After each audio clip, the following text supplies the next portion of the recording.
আসসালামু আলাইকুম। Congratulation two Shakib Khan. উনি ওনার কর্মজীবনে অর্থাৎ এই সিনেমার জগতে উনি 25 বছর অতিবাহিত করেছেন। এটা আমাদের জন্য অনেক গৌরবের বিষয়।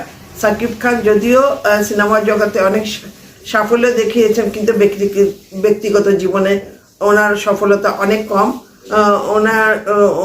ওনার দুইটা বাবু আছে। তাদের জন্য বলছি সাকিব খানকে যে যেহেতু ওনার দুটো স্ত্রী, দোনোটাকে স্ত্রীকে দুই বাসায় রেখে উনি তার বাবুদেরকে